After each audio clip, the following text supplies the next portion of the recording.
네, 안녕하십니까. 더불어민주당 AI 강국이 산업국가 간사를 맡고 있고, 그리고 더불어민주당의 과학기술혁신특별위원회 위원장을 맡고 있는 황정아 의원입니다. 오늘 대한민국 AI 산업의 새로운 지평을 열 피지컬 AI 최강국 도약을 위한 입법 논의 라운드 테이블에 함께해 주신 모든 분들께 진심으로 감사드립니다. 바쁘신 와중에도 이렇게 시간을 내주셔서 감사하고요. 이렇게 많은 분들이 이른 아침에 이렇게 모여주신 이유가 아마도 지금 시점이 AI 대전하는 시대 중에서도 피지컬 AI가 그만큼 세계 각국에서 가장 중요하게 부상되고 있기 때문이라고 생각합니다. 지금 세계는 인공지능이 단순한 소프트웨어를 넘어서 사회, 산업, 교육, 복지, 문화 전반을 아우르는 매우 중요한 대전환의 시대를 맞고 있고요. 그 중에서도 AI가 살아서 움직이는 물리의 세계에 접합되는 피지컬 AI가 전 세계의 주목을 받고 있습니다. 이 피지컬 AI가 어떻게 우리 삶을 바꿀 것인지, 우리 삶은 어떻게 대응을 해야 될 것인지, 우리의 산업 구조는 어떻게 재편을 해야 할 것인지가 우리 모두의 관심사이고요. 대한민국이 이 시점에서 어떻게 하면 피지컬 AI 강국으로 갈 수 있을지 오늘 모이신 전문가분들의 고견을 듣고자 합니다. 저는 과학기술정보방송통신위원회 위원으로서 여기 김영 간사님도 계시지만 지지난해 저희 AI 기본법도 통과시켰고요. 그리고 AI 데이터센터 구축법, 분산거래 직거래를 포함하는 AI 데이터센터 구축법도 과방위 전체 회의를 통과했고요. 그리고 AI 좋은 모델을 만들기 위해서는 항상 좋은 데이터가 필요합니다. 그래서 AI 데이터를 규격화하고 표준화하고 관리하고 저장하는 국가데이터법도 과방위 전체 회의를 통과했습니다.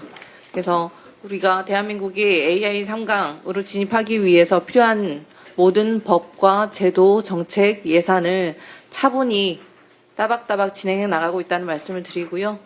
그리고 우리가 그 흐름을 놓치지 않기 위해서 피지컬 AI 최강국 대한민국으로 도약하기 위해서 필요한 것들이 더 무엇이 있는지 산업계 그리고 과학기술계, 연구계, 관 모두 모여서 지혜를 모아보는 자리가 되었으면 좋겠습니다. 오늘 이 자리에 함께해 주셔서 감사하고요. 오늘 이 자리에서 주신 제언들을 저희가 입법과 정책과 제도로 잘 뒷받침하도록 하겠습니다. 함께해 주셔서 감사합니다. 네, 다음으로 육선이시자 대통령 정무특보 조정식 의원님의 축사를 듣도록 하겠습니다. 네, 반갑습니다. 조정식 의원입니다. 오늘 피지컬 AI 최강국 도입과 입법 논의 라운드 테이블을 축하드립니다. 굉장히 뜻깊은 자리를 마련해 주신 우리 AI 강국위원회 우리 산업국가 간사님이신 황정아 의원님, 또 우리 과방위 간사이신 우리 김현 의원님 비롯해서 또 산업계에서 많은 분들 와주셨고, 그리고 또 과학기술정보통신부와 산업통상자원부 등 관계자 여러분들께 깊이 감사의 말씀을 드립니다. 요즘은 이제 우리가 흔히 사용하는 챗GPT나 제미나이 같은 생성형 AI에다가 더 덧붙여서 지금 로봇이나 자율주행차 등 물리적인 실체와 결합된 피지컬 AI가 전 세계적인 아주 치열한 경쟁을 벌이고 있습니다. 그래서 우리 대한민국도 우리 이재명 정부에서 피지컬 AI 선도국가 달성을 목표로 해서 지금 5년간 6조 원이죠? 네, 맞죠?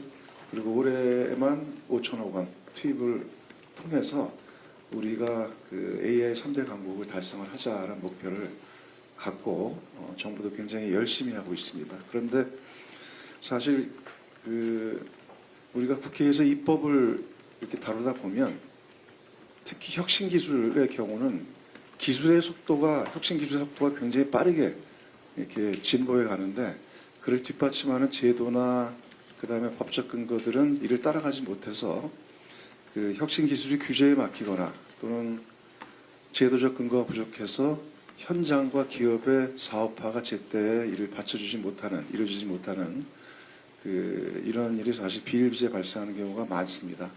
그래서 과거 정부에서도 규제 샌드박스를 도입한다라든가 여러 가지 제도적 방안들을 모색하고 있습니다만 그 오늘 라운드 테이블은 기술 개발에서부터 시장 진출까지 전 과정, 전 생태계 과정들을 그 통합적으로 지원하는 그 통합적 특별법에 대한 검토를 논의하는 자리로 제가 알고 있습니다. 이제 그런 점에서 그 오늘 주신 여러 고견들이 우리의 그 혁신 기술이 그 글로벌 시장에서 더 경쟁력을 갖고 또 현실화될 수 있는 그런 토대를 마련하는 자리가 되기를 바라겠습니다.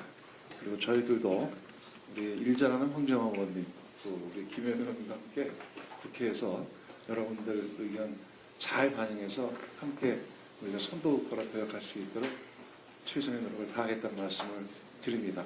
고맙습니다. 축하드립니다. 다음으로 국회 더불어민주당 과학기술방송통신위원회 간사 김현 의원님의 축사를 듣도록 하겠습니다. 네, 유한종님은 소개 받으셨나요? 아까 소개가 됐나요? 네. 아, 했구나. 그리고 부위원장님 두 분은 소개를 안 하셨죠?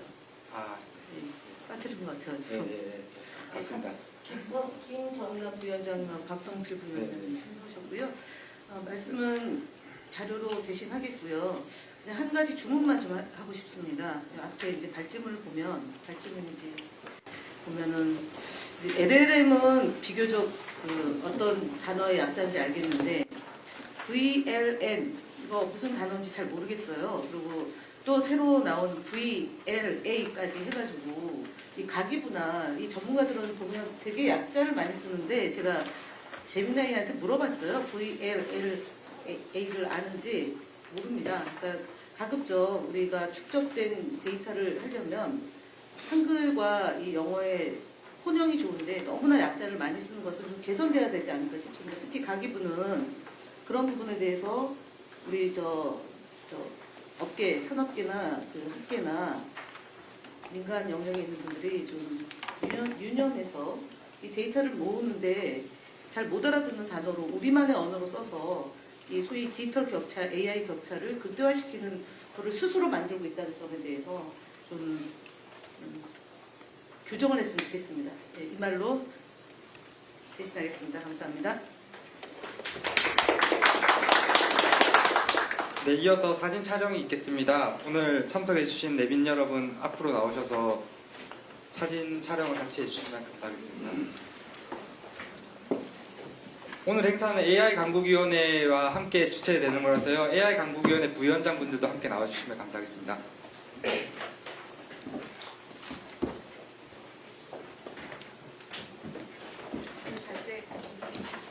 발표하시는 분들. 발표하시는 분들.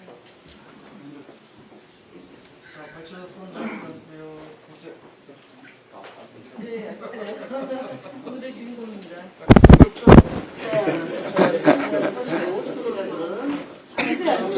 앉으시라고요. 발표하시는 분.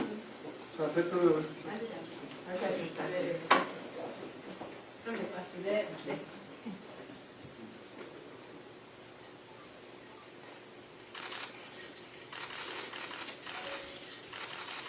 뭐 좀 해주세요. 뭘로 할까요? 피지컬 AI 한번 해보겠습니다. 네. 피지컬 AI 한국! 피지컬 AI 한국! 피지컬 AI 한국! 감사합니다.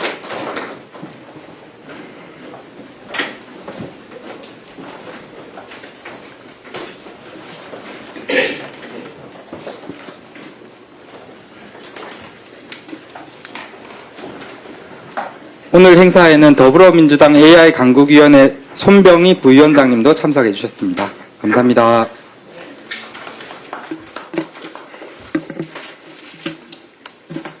네, 다음 이제 산업계의 제언을 듣도록 하겠습니다. 먼저 SK그룹 경영경제연구소 박석중 소장님의 발제를 듣도록 하겠습니다. 네, 안녕하십니까. SK연구소 박석중 소장입니다. 귀한 자리에 초청해 주셔서 뒤에 있구나. 감사드립니다. 이 발제 요청을 받고 많이 고민을 했었는데요. 저희 SK 그룹의 관점에서 저희 자회사 이야기들의 애로사항을 말씀드리는 것보다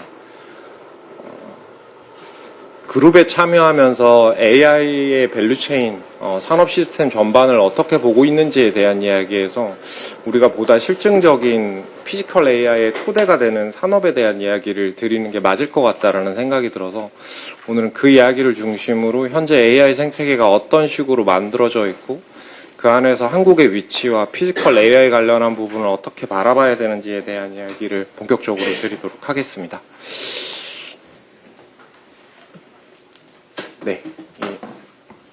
이 페이지부터 보고 말씀을 드리면,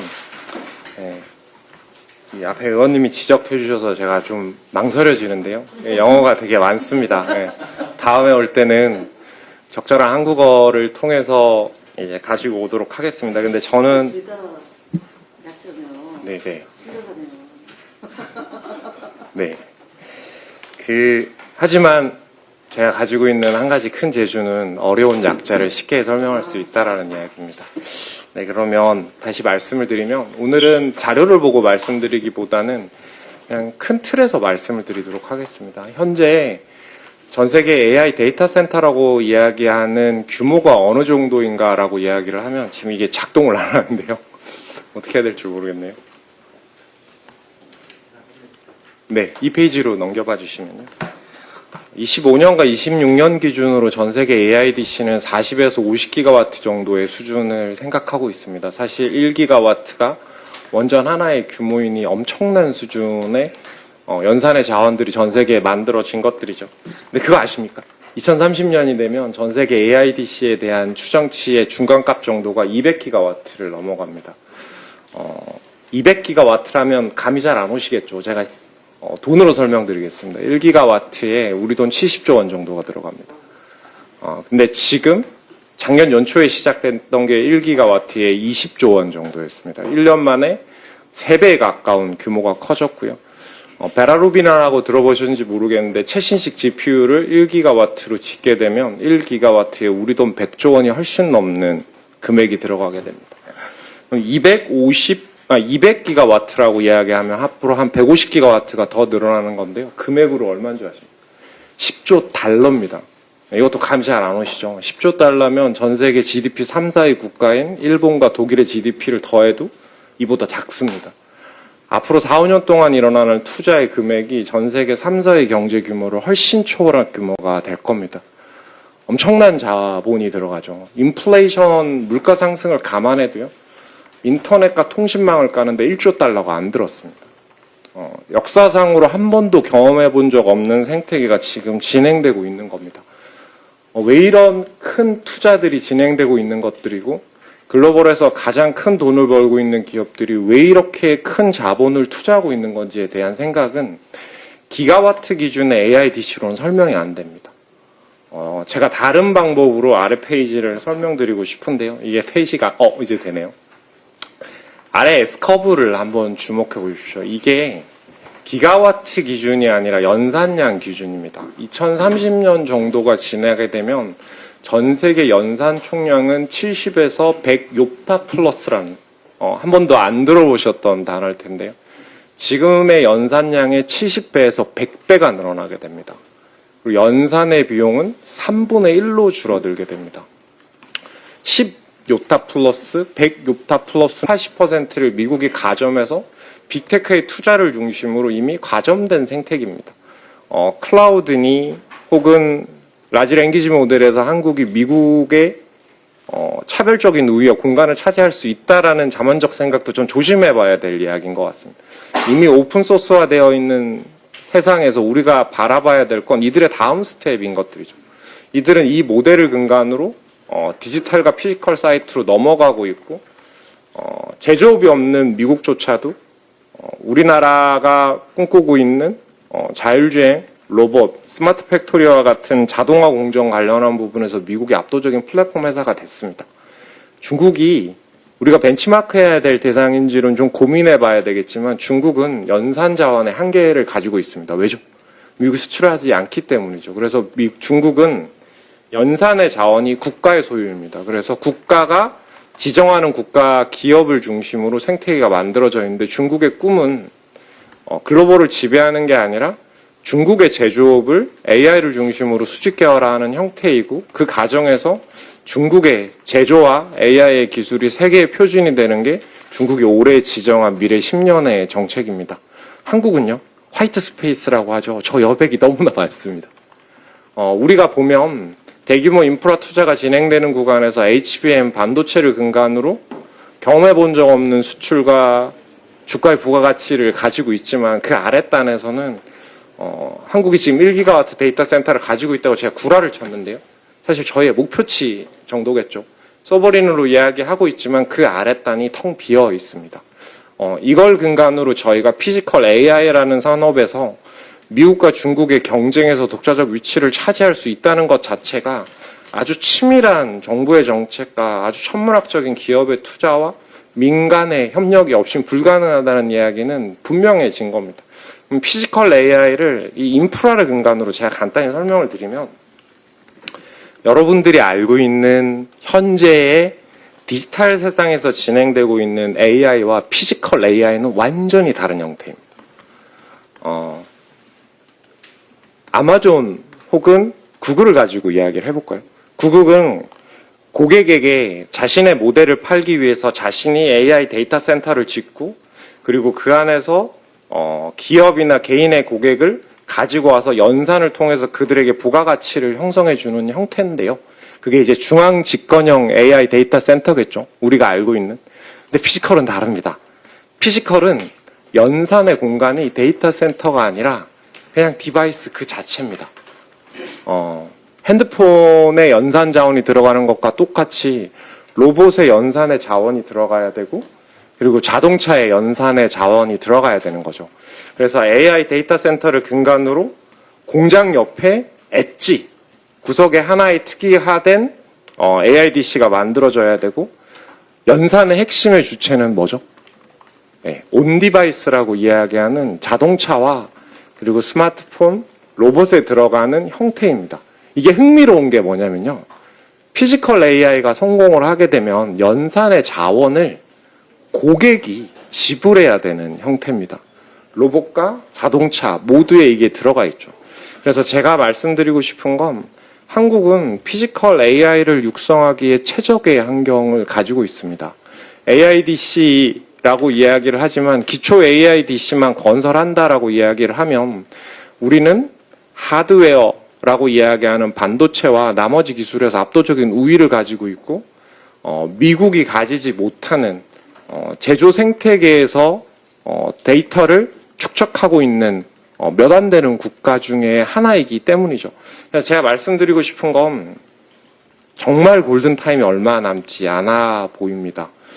다행스럽게도 미국과 중국에겐 큰 장벽이 존재합니다. 그래서 미국과 유럽의 기업들이 실질적으로 자신들이 학습한 모델들을 테스팅하기 위해서는 테스팅 보드는 결국은 제조 데이터가 있어야 되는 국가일 텐데요. 중국이 아닌 한국에 이걸 유치할 수 있는 형태여야 되고 그리고 피지컬 AI가 성장하기 위해서는 이제 AIDC가 아니라 반도체를 근간으로 한 자동차, 로봇, 스마트폰 내에서의 압도적인 연산 자원이 필요한데 그 연산 자원의 핵심은 사실 GPU가 아니라 메모리 반도체입니다.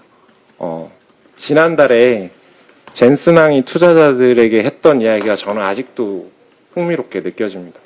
테슬라의 향후 5년, 10년의 가장 큰 성장의 병목을 뭐라고 지정한 줄 아십니까? 메모리 반도체입니다. 지금보다 훨씬 더 높은 연산의 자원이 없이는 이 세상이 만들어질 수가 없기 때문입니다. 그래서 우리는 이 근간을 기반으로 생태계를 조성할 필요가 있는데요.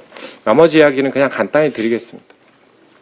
한국은 피지컬 AI를 조성하기에 좋은 점만 모아서 이야기한다면 꽤 괜찮은 환경입니다. 앞서 말씀드렸다시피 그냥 제조업 데이터가 아니라 하이퀄리티 산업을 중심으로 한 한국만이 가지고 있는 압도적인 데이터를 가지고 있고요. 그리고 그 근간을 베이스로 이걸 연산할 수 있는 몇 안 되는 생태계를 가지고 있는 국가이기도 하고요. 당위성도 존재합니다. 한국은 전 세계 세 손가락 안에 드는 제조업 비중을 가진 나라입니다. 그리고 제조업이 하는 수출에 대한 비중은 중국보다 훨씬 GDP에서 높은 비중을 차지하고 있죠. 거기에다 생산 가능 인구가 가파르게 줄어들고 있는 상황이라서 현재 제조 우위를 유지하기 위해서 한국의 지속적인 성장을 위해서 피지컬 AI를 근간으로 한 다음 세상의 제너레이션의 압도적인 우위에 서지 못하면 한국이 가야 되는 미래는 과거 일본의 잃어버린 30년과 크게 다를 수 없겠죠. 그러면 이제 세 가지 정도를 봐야 되겠습니다. 첫 번째, 어떤 인프라가 필요하냐고요. 우측에 이건 데이터 계속 변합니다. 지금 기준에서 가장 합리적인 데이터들을 그려왔는데요. 제가 정부 목표에 최대한 얼라인을 시켜봤습니다. 국가대표 LLM, 이게 이제 피지컬 AI도 기초가 될 거고요. 모빌리티, 로보틱스, 그리고 산업자동화가 진행된 스마트 팩토리, 그리고 스타트업의 생태계가 만들어진다라고 이야기하면 32 제타플롭스 정도가 필요한데 저게 현재 기준의 AIDC 기준에서 한 2, 3기가와트 정도의 데이터 센터가 기초적으로 갖추어져 있어야 우리는 이 생태계의 기초를 시작할 수 있다라는 이야기고요. 두 번째는 오늘 본 주제겠죠. 정부가 어떤 이야기 그리고 어떤 정책에 대한 규제를 완화하고 그리고 생태계를 조성해야 되는지에 대한 이야기로 오늘 마지막 결론을 말씀을 드리면 정부는 피지컬 AI 생태계의 처음과 끝입니다. 피지컬 AI 생태계를 아주 심플하게 이야기하면 결국은 데이터의 수집과 학습과 실행, 테스팅일 겁니다. 근데 이제 가장 큰 규제의 발목이 잡혀 있는 게 데이터의 수집과 테스팅의 단계이겠죠. 이 부분과 관련한 부분에서 정부의 규제 완화가 필요한 것들인데요. 사실 저는 규제 완화보다는 데이터를 모으는 그리고 데이터를 제공하는 기업들의 인센티브가 만들어져야 되는 형태로 진행이 돼야 되는데 정말 다행스러운 이야기예요. 저는 전 세계에서 이런 정책을 피고 있는 나라는 지금 한국밖에 없는데요. 민간이 맥스 얼라이언스라는 걸 근간으로 대규모의 정책 자금뿐만 아니라 우리나라의 유수의 대기업과 핵심 기업들이 모여서 데이터를 수집하고 그리고 그 수집한 걸 근간으로 생태계를 만들고 그 방향성이 온디바이스와 5국 3등이라는 지역 생태계와 연계되어 있는 그림은 아주 완성된 그림입니다. 네, 한 가지만 말씀드리면 실행력입니다. 정책은 누구나 진행할 수 있습니다. 근데 이 정책이 실질적으로 실행력을 가지려면 그리고 이게 생태계를 조성하려면이라는 측면에서 한두 가지 이야기만 제가 마지막으로 보태서 말씀을 드리면 우리나라에서 만들어진 데이터가 소버린으로 우리 국내 기업에게만 유통되어서는 우리는 글로벌 AI 밸류체인의 생태계에 서 있을 수 없을 겁니다. 엔비디아와 제가 뒷장을 한번 넘겨드릴까요? 이게 이제 자율주행을 근간으로 한 AI 생태계인 거고요. 그리고 뒷부분은 휴머노이드를 중심으로 한 생태계인데 한국 기업들이 몇 개가 보이십니까? 제가 일부러 삼성과 SK 마크는 조금 키워놨는데요. 우리는 여기에서 소위 두뇌라고 이야기하는 AI 데이터 센터부터 차량의 SOC와 관련한 부분에서 우리나라 기업들이 글로벌 탑티어 우위에 설 수 있는 가능성은 전 0에 가깝다라고 생각합니다. 우리는 저들을 활용해서 생태계를 구축해야 됩니다. 제 뒤에 발표가 있는 현대차도 마찬가지입니다. 현대차의 휴머노이드가 글로벌 우위에 쓸 수 있었던 건 구글과 엔비디아의 협업을 통한 성장 모델입니다. 제가 무슨 이야기를 드리고 싶냐고요? 제가 말씀드리고 싶은 건 그겁니다. 우리가 수집된 데이터는 한국이라는 벽에 갇혀 있는 게 아니라 엔비디아와 구글 같은 글로벌 파트너의 기준에 부합하는 글로벌 스탠다드가 돼야 된다라는 것들입니다. 지도의 만출과 데이터의 만출이 상당히 큰 위협이라는 걸 제가 모르지 않습니다. 하지만 우리가 이 생태계에서 접목되기 위해서는 실질적인 데이터가 수집과 테스팅의 한계가 있는 글로벌 기업들의 스탠다드에 걸맞는 생태계를 조성하는 것들이 중요해서 그 시작점에서 가장 기초가 되는 AI 데이터 센터에 정부의 적극적인 지원과 민간의 협력이 만들어져야 된다는 것들이고 그 뒤에 생태계에서 피지컬을 본다라고 이야기하면 글로벌 스탠다드에 맞는 플랫폼의 형태의 데이터와 그리고 실험실을 갖춰야 된다는 겁니다. 지역 경제의 육성은 저는 세제의 인센티브가 아니라고 생각합니다. 제조업의 부가가치를 창출하지 못하는 지역의 경제가 소비 중심에서 그리고 세수 중심에서 성장한 사례를 글로벌리 한 지역만 저한테 알려주십시오. 전 바라본 적이 없습니다. 결국은 새로운 생태계를 구축해야 되는 건 미국과 중국의 형태여야 됩니다. 하나의 산업의 클러스터를 지정받고 그 클러스터의 근간에서 압도적인 규제 완화와 생태계 조성에 대한 정부의 의지와 기업의 참여가 만들어져야 되는데요. 그게 옥삼특이랑 같이 갈 수밖에 없는 형태일 거라고 생각합니다. 그래서 제가 요약을 말씀드리면 우리는 세 가지 예치중을 해야 된다. AI 데이터 센터의 기본적인 데이터 센터를 갖추지 않은 상태에서 나머지 산업을 확장한다는 넌센스한 접근이 우려된다라는 생각이고요. 그리고 두 번째, 그걸 위해서는 정부의 적극적인 규제 완화와 민간의 투자가 진행돼야 된다라는 것들이고, 그리고 피지컬 AI로 들어선다라고 이야기하면 가장 중요한 건 데이터의 수집뿐만 아니라 그 수집된 데이터를 글로벌 스탠다드로 확장할 수 있는 그러한 생태계, 그리고 이제 하드웨어 관련한 부분에서 메모리가 이제 피지컬로 이어지는 것뿐만 아니라 나머지 중요 부품에도 한국의 생태계가 글로벌 기업들이 한국을 근간으로 생태계를 조성할 수 있는 여건이 만들어져야 되는 그런 그림이 기본적인 인프라에서 선행돼야 되지 않을까라는 주제 넘은 생각을 해보게 됐습니다. 네, 제 발표는 여기까지입니다. 네, 감사합니다. 다음으로는 현대자동차 로보틱스랩의 홍강진 팀장님의 발제가 있겠습니다. 네, 안녕하십니까. 현대자동차 로보틱스랩 팀장 홍광진입니다. 앞서 박성종 소장님께서 너무 전반적으로 좋은 말씀을 해주셔가지고 저는 오히려 저희 회사에서 로봇을 연구 개발 그리고 사업화하면서 느끼고 있는 점을 조금 더 어필을 해서 거기서 이제 피지컬 AI에 얼마나 더 많은 재현을 할 수 있는지, 다른 피지컬 AI 분야에도 재현을 할 수 있는 부분을 조금 말씀을 드리고 싶습니다. 네, 우선 로보틱스라는 거를 조금 말씀을 드리고 싶은데요. 저희 요즘 로봇이라고 하면은 다들 휴머노이드를 생각을 하십니다. 휴머노이드밖에 머리에 안 들어오시고요. 네, 솔직히 로봇이라는 제품들은 굉장히 다양한 형태로 많이 있습니다. 물건 배송도 할 수 있고요.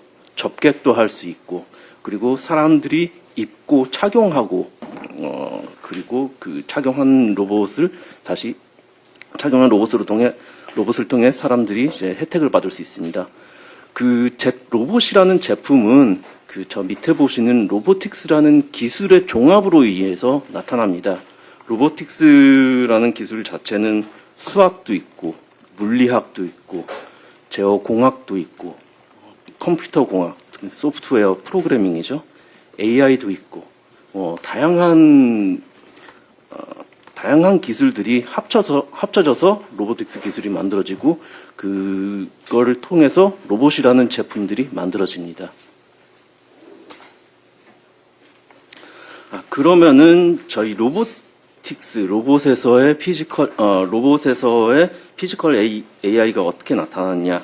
먼저 조금 간단히 말씀을 드리고 싶습니다. 아까 저희 박성중 소장님께서 말씀하신 물리적인 세계와 그리고 디지털 세계의 이제 공간 통합이 바로 이제 피지컬 AI라고 저희는 생각을 하고 있습니다. 각종 이제 센서를 통해서 여러 가지 주변 환경들이 입력이 되고요. 그 통신을 통해서 그 주변 환경들에 대한 정보가 컴퓨터 프로세서로 들어가고, 그거를 컴퓨터 프로그램이 인공지능과 함께 연산을 해가지고 액추에이터로 통해 실제로 다시 현실 세계에 피드백이 되는 이 모양이 이제 저희는 사이버 피지컬 시스템이라고 부르고 있는데, 한마디로 피지컬 AI입니다. 센서, 액추에이터 등을 통해서 물리적 수단이 현실 세계를 인식하고 이해하고 다시 물리적으로 이제 현실 세계와 상호작용을 하는 부분입니다. 이런 인공지능 로봇이 있는데, 이게 로봇이라는 제품 그리고 로보틱스라는 기술이 옛날부터 있었는데 왜 이제 와 아직도 이게 좀 잘 활성화되지 않느냐라는 거를 저희가 가만히 생각을 해봤을 때 AI 로보틱스라는 분야에서 이제 바틀렉이 있습니다. 하나는 이제 로봇이라는 제품이 가격이 매우 비쌉니다. 그리고 로봇이라는 제품을 어디에 써야 되는지 잘 모르십니다. 저도 잘 모릅니다. 많은 로봇을 연구하는 사람들도 로보틱스 기술이 어떤 로봇에 어떻게 써야 되는지는 모릅니다. 그 원인이 로봇 시장이 활성화되지 않기 때문에 그렇죠. 아마 그 로봇 시장이 굉장히 작은 시장이기 때문에 소유가 없어서 사람들이 찾지를 않으니까 그렇고 인지도도 낮습니다. 최근에 들어서야 휴머노이드가 이렇게 사람들의 각광을 받고 CES에서도 많이 발표가 되고 이런 부분이 있지만 최근 몇 년 동안 이런 큰 주목을 받지는 못하는 상황입니다. 아까 말씀드렸다시피 가격이 높습니다. 이거는 한마디로 시장이 작기 때문에 소요가 작아서 사람들이 찾지를 않습니다. 그렇기 때문에 많이 만들지를 못해서 자연스럽게 제품을 하나 만들 때 비싼 가격으로 만들 수밖에 없고 연구비가 그만큼 더 비싸게 들어가는 겁니다. 인프라 대응도 부족합니다. 이것도 마찬가지로 로봇이 시장에 풀리지 않기 때문에 로봇을 시장에 어떻게 설치를 해야 되는지, 우리들의 삶의 공간에 어떤 인프라와 어떻게 연동을 해야 되는지에 대해서 사람들이 알지를 못하기 때문에 이런 부분의 대응도 부족한 겁니다. 그리고 사회적 수용도도 아직 낮습니다. 저도 가끔 저희 실험실에서 돌아다니는 로봇을 보면 흠칫흠칫 놀랍니다. 이제 익숙하지 않기 때문에 이제 사람들이 이거를 수용을 잘 하지를 못하는 부분입니다. 로보틱스 산업은 그러면은 어떻게 하면은 이제 잘 성장할 수 있을까? 즉, 로보틱스 AI, 피지컬 AI 산업도 마찬가지겠죠. 한마디로 아까 말씀드린 비싼 가격, 쓸모없는 거를 없애면 됩니다. 살만한 가격으로 쓸만한 기능을 탑재한 제품들을 만들면 되고요. 그거는 무엇을 의미하느냐?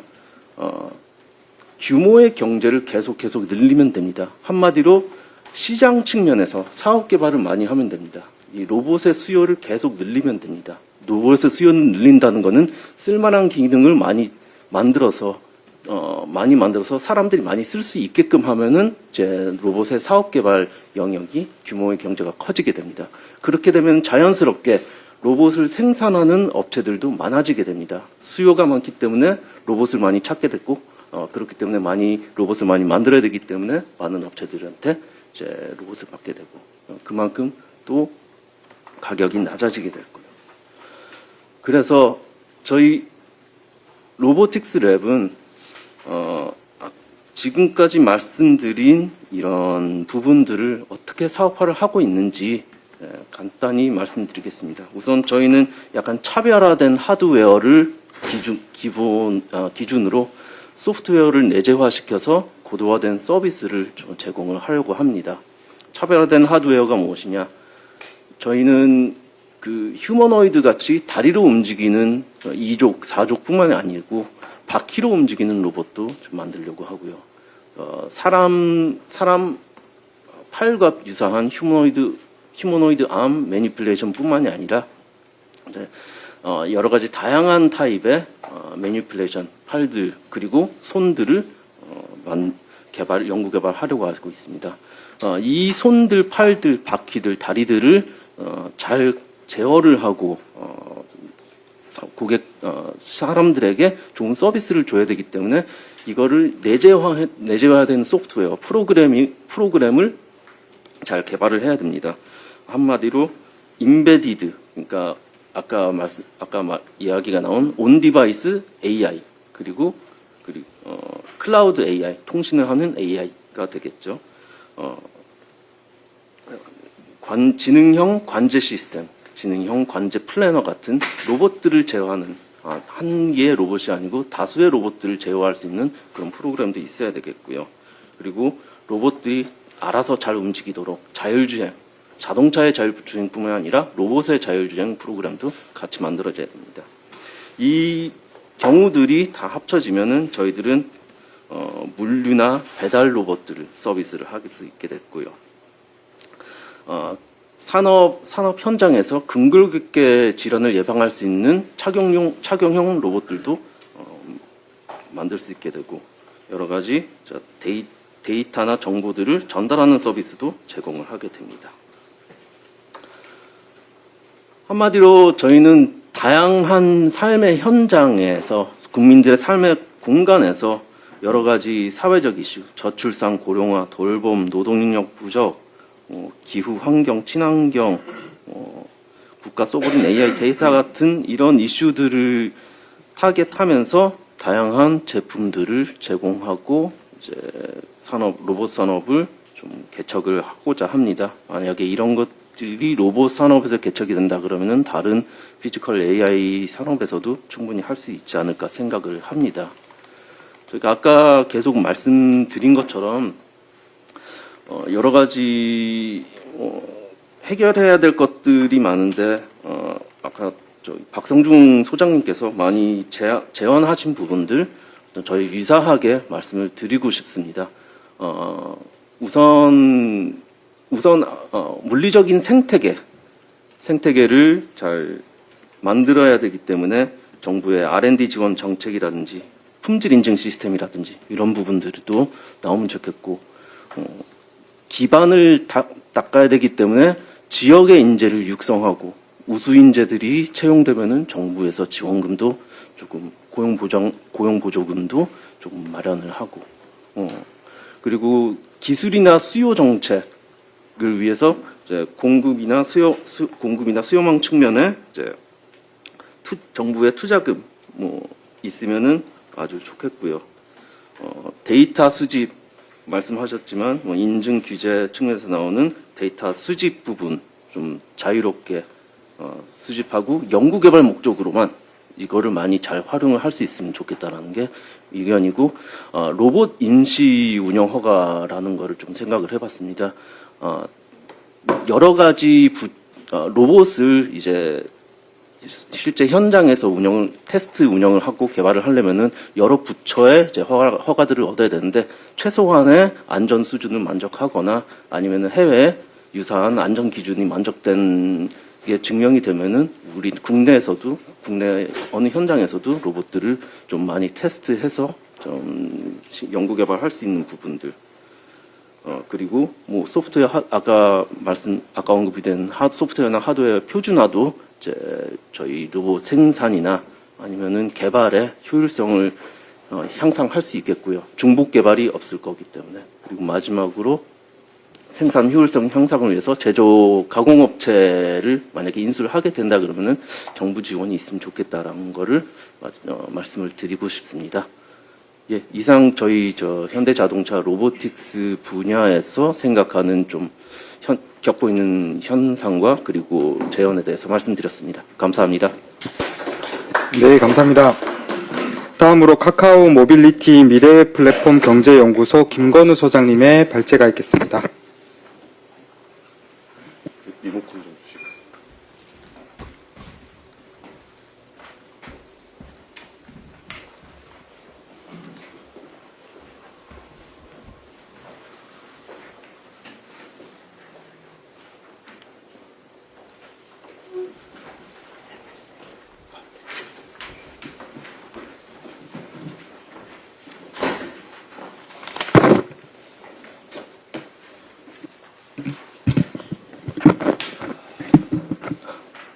네, 안녕하세요. 카카오물티 김건우랍니다. 반갑습니다.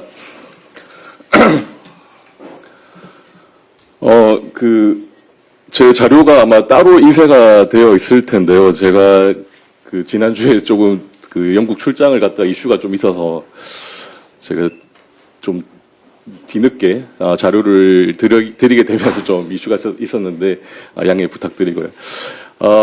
마침 이제 지난주 제가 영국 출장 갔던 게 자율주행 때문에 저희 한국이랑 영국 공학한림원에서 공동 포럼을 했던 이제 행사를 참석하기 위해서 이제 참석을 해서 출장에 갔었는데요. 이제 오늘 사실 또 영국 가서 또 느낀 바가 많아서 마지막에도 그 내용을 좀 많이 담아봤습니다. 그래서 저희가 좀 피지컬 AI 강국으로 가기 위해서 어떤 점을 좀 더 고민하면 좋을지, 특히나 저희와 같은 이제 자율주행이나 로보틱스 기업 입장에서 어떤 측면에서 좀 고민을 하면 좋을지에 대해서 말씀을 드리도록 하겠습니다. 일단 아까 그 김현 의원님께서 이제 영어가 많이 들어있다라고 아마 제 자료를 보시고 일단 말씀을 주셨던 것 같은데요. 예, 죄송합니다. 좀 설명을 드리도록 하겠습니다. 일단 지금 AI는 너무 광범위하게 일상적으로 쓰고 있지 않습니까? 그러니까 더 이상 보탤 필요가 없을 것 같습니다. 챗 GPT, 클로드 제미나이 아마 지금 구글이나 네이버 이런 옛날 예전에 포털 서비스보다 이 서비스를 아마도 더 많이 이제 일상에서 사용하시는 분들도 많이 생기지 않을까 싶고요.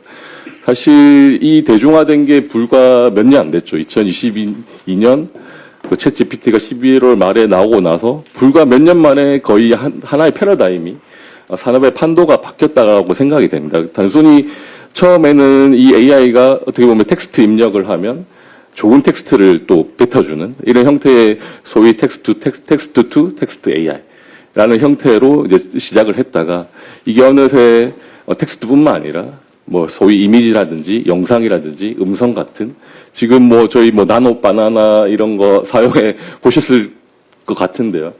그런 거 보면 굉장히 퀄리티 좋게 나오지 않습니까? 원하는 이미지라든지 영상이라든지 이런 것들이 불과 몇 년 사이에 너무 쉽게 확장이 되고 있는 상황인 것 같습니다. 이런 전개 속도가 사실은 저희가 되돌아보면 모바일 시대 때 잠시 스마트폰이란 게 갑자기 이렇게 보급이 되면서 소위 카카오라든지 네이버 같은 이런 모바일 그 플랫폼 기업들이 한 번 더 도약하는 그런 어떤 시기가 있었던 것 같고요. 지금 단계는 아마 지난 15년보다 더 큰 어떤 패러다임 변화가 있는 단계인 게 분명한 것 같습니다. 이런 어떤 보급 속도라든지 이 발전 속도, 이 모델의 어떤 성능 향상 속도라든지 아까 그 박성중 소장님 말씀해 주셨던 바와 같이 이 투자와 어떤 성능에 있어서의 발전 속도가 그 이전하고 비교가 안 될 정도로 저희가 예전에는 무어의 법칙이라고 해서 반도체가 굉장히 빠르게 가격이 떨어지면서 그 성능도 늘어나고 집적도가 올라가고 이런 얘기를 많이 했었는데요. 지금은 그와 비교되지 않을 정도로 끊임없이 그 AI 모델들이 새로 나오고 또 오픈소스화돼서 더 빨리 또 이제 캐치업이 되고 있고 이런 현상들이 좀 벌어지고 있는 것 같습니다. 그래서 그 단계를 짚어보면 지금에 있어서는 오늘 말씀드릴 피지컬 AI 이게 기존에는 그 디지털 세상에서만 어떻게 보면 저희가 그 어떤 디바이스를 사람의 입력을 통해서 그리고 출력을 받아들이는 걸 통해서 어떻게 소통을 했다라면 이제는 소위 로보틱스라든지 저희가 잘 알고 있는 자율주행이라든지 이런 어떤 물리적인 세계에서 세상을 받아들이고 그리고 물리적인 세계에 실제로 영향을 미치는 이 행동까지도 AI가 그 하나의 단일된 루프로 처리를 하는 비전 랭귀지 액션 모델이라고 하는 이런 모델들이 점점 더 상용화 단계에 접어들고 있는 그런 추세에 있다고 생각이 됩니다. 올해 초에 CES에서 보시면 현대차의 아틀라스도 굉장히 많이 관심을 받았습니다만 그 이제 엔비디아 같은 경우에 발표했던 그 알파마요 같은 경우에 이런 가능성을 아주 보여주면서 또 그 파운데이션 모델이 단순히 그 디지털 세상이 아니라 피지컬 세상에서도 조금 더 이제 그 기존 것처럼 오픈소스화되어서 파인튜닝 할 수 있는 단계까지 갈 수 있을 거라는 기대를 많이 심어준 것 같습니다. 그래서 이런 어떤 변화 자체가 어떻게 보면 더 이상 이제 어떻게 보면 거스를 수 없다라는 거라고 생각이 되고요. 앞서 이제 다음으로 말씀드리려는 자율주행의 씬에서도 이런 어떤 변화, 패러다임 변화를 저희가 인지를 하고 어떤 대비를 해야 되지 않겠다는 말씀을 드릴 수가 있을 것 같습니다. 그래서 일단 피지컬 AI라고 한 앞서 말씀을 많이 주셨는데요. 일단 크게 두 가지 얘기를 하고 있는 것 같습니다. 한 가지가 소위 그 로보틱스라고 하는 그런 분야일 것 같고요. 크게 로보틱스 안에 자율주행도 들어갈 수가 있을 것 같은데 일반적으로는 자율주행도 그 양대 축 중에 하나로 얘기를 하고 있는 것 같습니다. 지금 현재 이 시임을 가장 주도하고 있는 엔비디아의 CEO 같은 경우에 이런 자율주행차가 소위 이제 에이전트 AI 다음으로 대세가 될 피지컬 AI의 가장 대규모로 실현될 어플리케이션이라고 이렇게 실제로 말씀도 하고 있었고요. 그래서 이 피지컬 AI의 가장 중요한 다음 단계가 자율주행이라는 거는 많은 공감대가 있는 것 같습니다. 이 자율주행에 있어서 이게 왜 이렇게 중요하냐 봤을 때는 자율주행이라는 거를 로보틱스랑 좀 비교를 해보면요. 일단은 같은 어떻게 보면 물리체가 AI의 인지와 판단을 통해서 제어가 되고 있는 것입니다만 이 자동차를 생각해 보시면 생각보다 복잡한 어떻게 보면 실질적인 환경에서 안전하게 승객을 태우고 이제 이동을 해야 되는 경우가 많다 보니까요. 안전하게 이동을 해야 되고 그 과정에서 지금 같은 경우에는 로보틱스 같은 경우에 어떻게 보면 일반적인 로봇이 비전 한두 개 정도의 센서를 주로 달고 있다라고 생각이 된다라면 자동차 같은 경우는 기본적으로 비전만 하더라도 뭐 5개 이상은 기본적으로 설치가 되고 있고요. 그 다음에 라이다라든지 레이다라든지 이런 어떤 리더너시를 위한 여러 가지 센서들이 융합되어서 안전을 담보하는 형태로 발전을 하고 있다라고 생각이 됩니다. 그래서 그런 것들 본다라면 이 뭐 자동차 자율주행차 한 대가 하루에 생성해내는 데이터만 하더라도 뭐 지금은 테라 아니면 페타 이런 정도로 지금 넘어가고 있는 단계거든요. 엄청나게 많은 데이터를 요구하고 이것들을 어떻게 보면 복잡한 환경에서도 처리할 수 있는 어떤 그 요구 수준이 굉장히 높은 어떤 그런 어떤 로보틱스의 한 분야라고도 말씀을 드릴 수가 있을 것 같습니다.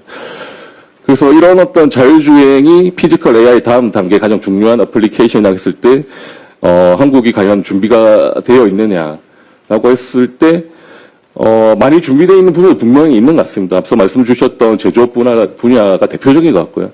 이런 어떤 그 생태계를 가진 어떤 나라가 뭐 지금 중국 빼고는 사실은 별로 없을 것 같거든요. 이렇게 이제 제조업에서 강력하게 이제 AI 그 생태계 뒷받침할 수 있는 국가가 특히나 뭐 반도체나 이런 부분들은 더 뛰어난 저희가 또 경쟁력을 가지고 있는 것도 분명한 것 같고요.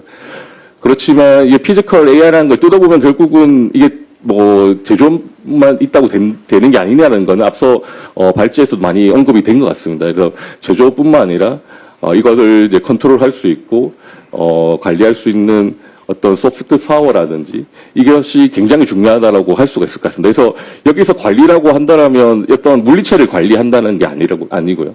사실은 여기서 결국은 어떻게 보면 피처럼 흐르고 있는 이 생태계에 흐르고 있는 데이터를 얼마나 잘 관리할 수 있는 역량이 있냐라고 말씀을 드릴 수가 있을 것 같습니다. 이 역량에 있어서는 사실은 냉정하게 말한다면 뭐 저희도 지금 뭐 세계 3대 강국 이런 얘기를 많이 합니다만 미국이나 중국에 비해서는 그런 어떤 분야에서는 아직은 저희가 갈 길이 좀 필요하지 않는가라는 생각이고요. 그런 측면에서 조금 더 다음 내용들에 있어서 말씀을 드리도록 하겠습니다. 일단은 제가 뭐 먼저 소대 말씀을 드렸는데요. 소프트 파워가 왜 중요하냐라고 먼저 말씀을 드리고 싶습니다. 일단 저희가 지금 AI 패러다임 이전에 저희가 겪어왔던 소위 모바일 플랫폼 시대, 스마트폰이 대량으로 빠르게 대중화되면서 만들어졌던 이 패러다임에서 국내 기업도 굉장히 선전했다는 걸 알고 아실 것 같습니다. 그런데 그 기업이 뭐 안드로이드를 통해서 하나의 생태계를 구축했다라면 그 반대편에는 제가 잘 아는 애플이라는 아이폰을 통해서 이런 모바일 생태계를 또 하나 만든 애플이라는 기업을 아실 수 있을 겁니다. 2024년 기준으로 양사의 그 단말기 판매 대수를 보면 큰 차이가 나지는 않습니다. 사실 뭐 저희 기업이 높았을 때도 있었고요. 그럼에도 불구하고 순이익 측면에서 따져보면 4배 이상의 차이가 나는 걸 알 수 있습니다. 가장 단적인 예인데, 뭐 지금 물론, 반도체가 호황에 있으면서 앞으로는, 이 삼성이라는 기업이 세계 최대의 순이익을 얻을 수 있다는 예상도 되고 있습니다만, 일단 또 초호황이라는, 그런 사항을 빼고 저희가 봤을 때는, 이 수익이랑 격차 결국은 뭐 쉽게 얘기하면 소프트웨어 마진에서 나온다라고 할 수 있을 것 같습니다. 결국은 하드웨어 시장의 마진이라는 것이 뭐 지금도 예외적으로 반도체에서는 뭐 엄청난 마진율이 나오고 있습니다만 실질적으로 제조업에서는 소프트웨어에 비해서는 큰 마진이 발생하고 있지는 않고요. 무엇보다도 지금 현재 많은 시장 자체는 하드웨어보다는 소프트웨어가 이 산업의 생태계를 주도하고 있다는 게 하나의 또 중요한 사실인 것 같습니다. 뭐 예를 들어서 안드로이드 같은 경우에도 저희가 잘 아는 뭐 앱스토어, 플레이스토어 같은 걸 통해서 이 전 세계 모바일 앱 시장을 잡고 있는 상황이고요. 뭐 iOS도 마찬가지고요. 그런 어떤 OS와 플랫폼, 그 다음에 이런 그 위에 올라가고 있는 어플리케이션 마켓이라는 것, 이런 어떤 소프트웨어 측면의 주도권을 잡고 있는 기업들이 굉장히 많은 과실을 가져가고 있다라는 게 중요한 것 같고요. 앞으로 피지컬 AI 시대에서도 분명 그 하드웨어 측면에서 고도화라든지 이런 측면에서 저희가 가져갈 수 있는 여러 가지 과실들이 많습니다만, 여러 예상에 따른다면 새로 생성될 시장에서 소프트웨어와 소프트웨어 구독에서 만들어야 될 수익이 굉장히 많이 차지할 거라는 보고도 있는 상황입니다. 그래서 그 앞서 이제 소프트웨어 데이터 중요하다고 말씀을 드렸는데요. 자율주행에서는 무엇보다도 이런 어떤 데이터를 활용해서 이게 서비스를 만들어내고 그 서비스 자체로 또 데이터를 만들어내서 AI를 고도화시키는 소위 데이터 플라이힐이라는 게 이걸 얼마나 잘 돌릴 수 있느냐가 굉장히 중요합니다. 그래서 소위 뭐 데이터가 복리 자산이라고 얘기하는 경우도 있는데요. 저희가 뭐 금융에서 얘기하듯이 이자가 복리라고 얘기하는 것처럼 마찬가지로요. 데이터를 그만큼 많이 가지면 가질수록 그 후발 기업들과의 격차는 더 커진다라는 그런 어떤 것들이 나오고 있고요. 특히나 자율주행 쪽에서는 지금 미국의 웨이모라든지 뭐 테슬라라든지 그리고 중국에서도 저희가 뭐 잘 아는 뭐 바이두의 아폴로라든지 포니 AI라든지 위라이드라든지 이런 어떤 기업들이 이런 어떤 그 자율주행 시장에서의 경험이라는 게 굉장히 크게 격차를 만들어내면서 앞서 나가고 있는 것도 사실이긴 합니다. 특히나 그 지금 중국 같은 경우에는 뭐 그 지금 여객 그 로보택시뿐만 아니라요.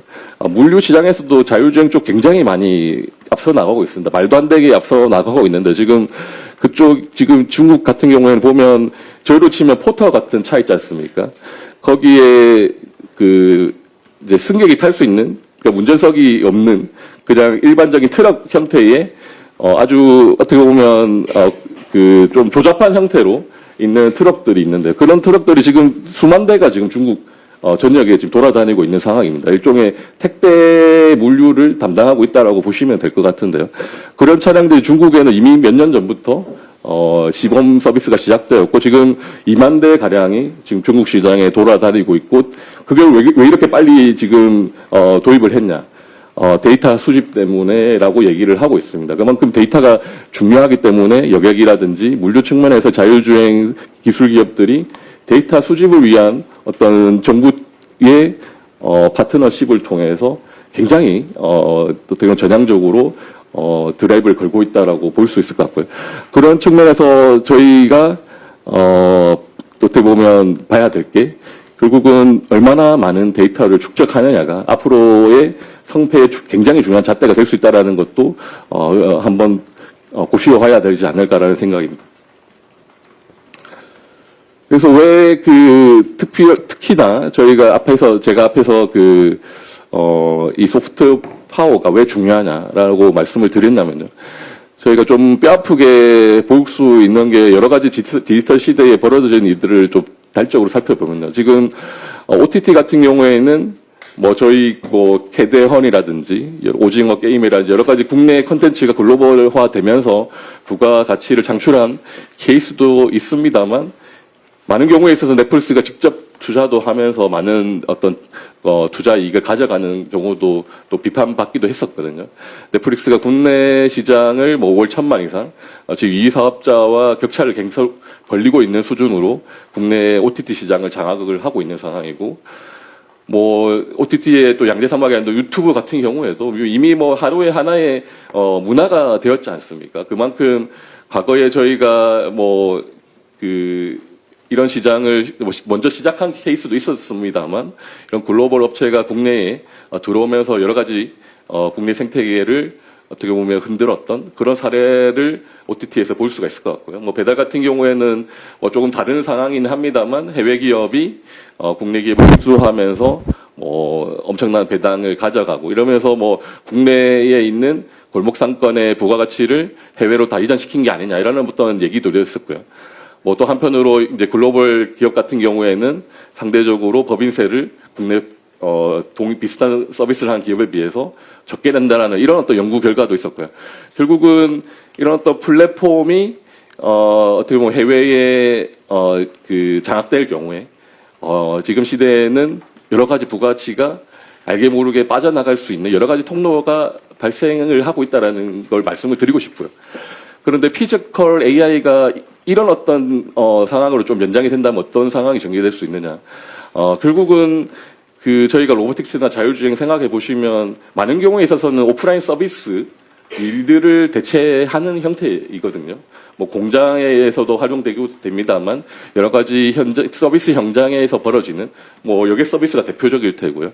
그런 어떤 일자리들이 해외의 AI 기술을 통해서 쉽게 말하면 대체될 수 있다라는 겁니다. 이게 단순히 생산성이 높아진다는 측면뿐만 아니라 지금 어떤 디지털 시대의 특징이라고 볼 수가 있을 것 같고요. 인터넷이라는 어떻게 보면 해외 클라우드 기반에서 서비스가 국내로 이제 공급될 수 있는 환경, 국내 고정 사업자가 없어도 충분히 서비스가 가능하게 될 수 있거든요. 그렇게 되면서 앞서 말씀드렸던 중요한 부가가치를 가지는 소프트웨어 측면의 라이선스가 해외로 빠르게 유출될 수 있다라는 거고.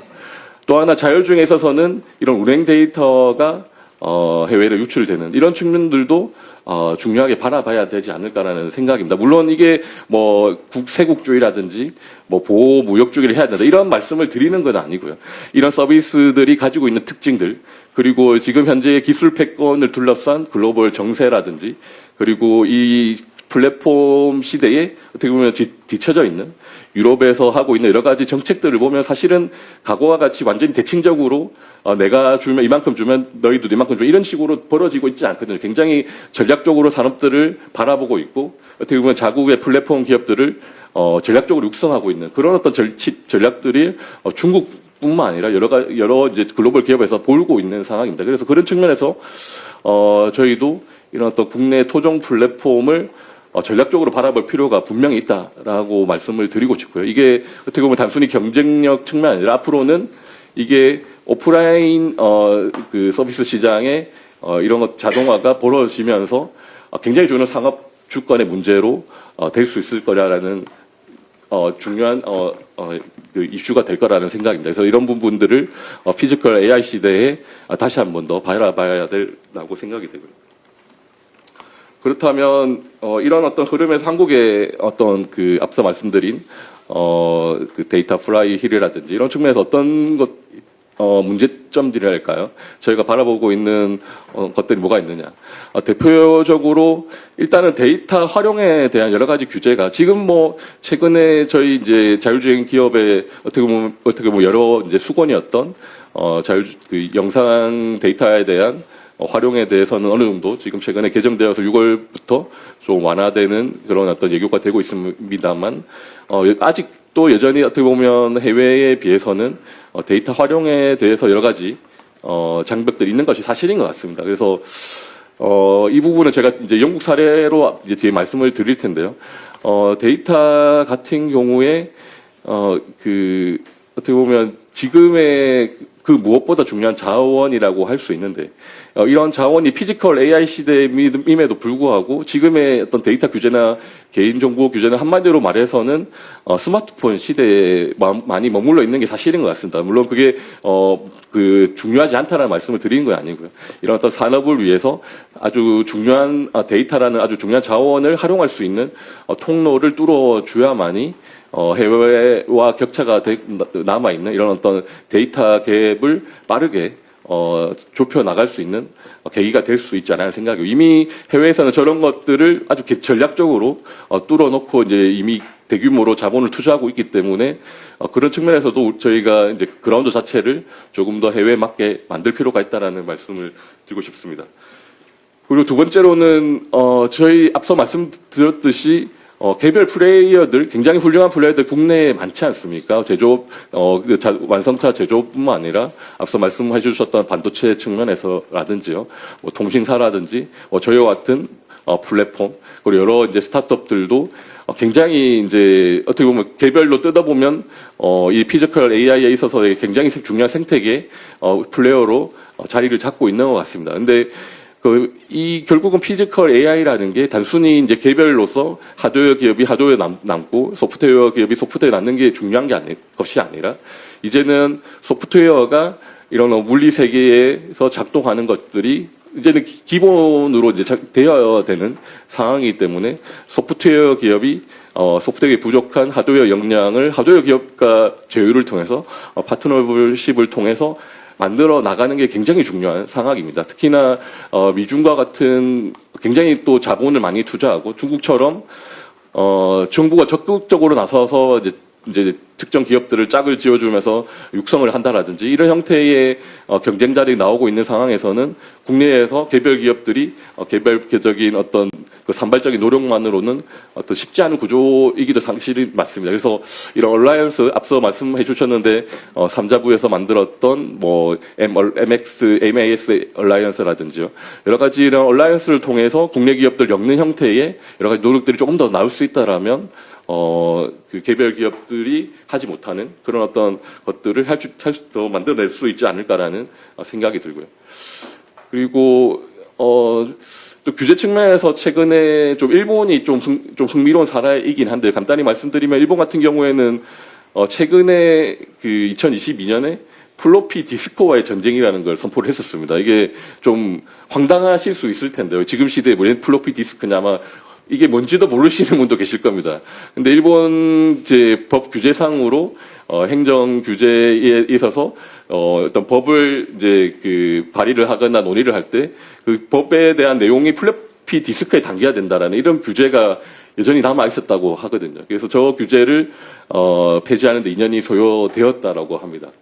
그만큼 소위 일본은 갈라파고스, 지트시대의 갈라파고스라고 불렸던 그런 어떤 나라긴 했었는데요.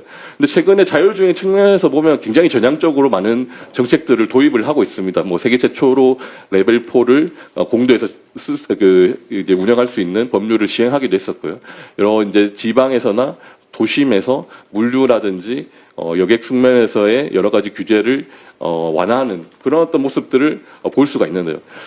그런 것들 보면서 드는 생각은 한편으로는 일본이 이게 이제 자발적으로 했다기보다는 잘 아시다시피 일본도 고령화라든지 인구 감소, 특히나 지방 소멸이 굉장히 빠르게 벌어지고 있으면서 특히나 지금 일본 같은 경우에는 버스와 기사라든지 택배 기사를 지금 못 구해서 그 지역에 어떤 물류 교통 생태계가 돌아가지 못하는 경우가 굉장히 사회 이슈가 되고 있는 상황입니다. 그래서 저 문제를 해결하기 위한 솔루션으로 지금 자율주행을 도입을 하겠다라는 것도 중요한 동기가 되고 있는 상황이고요. 그런 측면에서 본다라면 저희도 얼마 남지는 않은 것 같습니다. 일본보다 더 빨리 지금 초고령화 사회에 진입하고 있는 상황에서 일본처럼 비자발적으로 어떤 새로운 혁신을 도입을 하지 않기 위해서는 오늘과 같은 이런 자리에서 많은 논의들이 이어지고 이런 것들이 이제 실행으로 빠르게 이제 도입되어야 되지 않겠느냐는 생각입니다. 그리고 이제 제가 그 앞서 이제 서두에 웨이브 말씀을 드렸는데요. 영국 말씀을 드렸는데 제가 영국 출장을 가면서 그 프로그램 중에 하나로 웨이브 사옥에 방문해서 실제 그 이제 웨이브 담당자들과 이제 간담회를 가지고 실제 웨이브 차량도 탑승해 본 그런 어떤 경험이 있습니다. 그러면서 이제 사실 웨이브라는 스타트업이 시작한 지가 저희와 비슷한 저희 국내 기업들과 비슷한데요. 지금 기업 가치는 거의 100배 가까이 차이가 나고 있는 사각입니다. 이 차이가 결국 무엇인가? 한마디로 말해서 이제 여러 가지 규제인 것 같습니다. 지금 영국 같은 경우에는 그 세 번째만 보시면 자율주행 같은 경우에는 안전운전자가 탑승하고 있고 보험에 가입하고 차량 적합성만 통과하면 전국 모든 도로에서 실정이 가능한 그런 상황이거든요. 저희 같은 경우에는 특정 어떤 자율주행 그 파일럿 할 수 있는 구역에서만 이제 가능한 데 비해서 굉장히 전향적인 정책이라 할 수 있을 것 같고요. 담당자 말로는 저런 것들이 어떻게 보면 이제 그 엔드 투 엔드 그 AI 개발하는 데 있어서 가장 중요한 역할을 했다라고 이렇게 얘기를 하고 있는 것 같습니다. 그래서 어떤 규제들이 굉장히 중요하다는 말씀을 드리고요. 그래서 조금 빠르게 이제 마무리를 드리도록 하겠습니다. 일단 국내 같은 경우에도 이제 자율주행이라는 어떤 첨단 기술 육성이라는 측면도 중요하지만 이게 이제 앞으로는 기술 패권의 시대에서 국가 생존 인프라라는 측면에서 한 번 더 바라볼 필요가 있지 않겠느냐는 생각이고요. 두 번째로 이제 영국에서 하고 있는 여러 가지 이제 데이터 수집이라든지 이런 모델들이 국내에서도 충분히 가능할 수 있다라는 걸 말씀을 드리고요. 이런 것들이 어떻게 보면 규제가 뒷받침된다라면 충분히 저희도 데이터를 확보할 수 있는 그런 어떤 여러 가지 인프라들이 있다라고 말씀을 드릴 수 있을 것 같습니다. 그리고 앞서 말씀드린 영국 같은 사례들을 좀 벤치마킹할 필요가 있다라고 말씀을 드릴 수가 있을 것 같습니다. 그래서 결국은 이런 어떤 피지컬 AI 시대에 데이터가 굉장히 중요하다는 말씀을 드리고요. 디지털 시대처럼 여러 가지 국부가 유출될 수 있는 여러 가지 통로들이 더 크게 생길 수 있다라고 말씀을 드릴 수 있습니다. 그만큼 중요한 이런 형태에 있어서 일본처럼 저희가 이제 떠밀리지 않고 선도적으로 뭔가 정책을 만들어 나가는 게 사실은 지금이 골드타임이 아닌가 하는 생각이 오늘 어떤 그런 논의들이 많이 이루어지기를 기대하겠습니다. 예, 감사합니다. 네, 감사합니다. 다음으로는 정보통신산업진흥원의 피지컬 AI 유한종 팀장님의 발제를 듣도록 하겠습니다.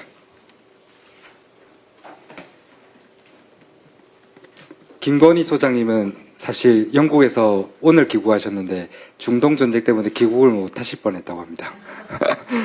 비행편이 취소되었다가 다시 잡아가지고 오셨답니다.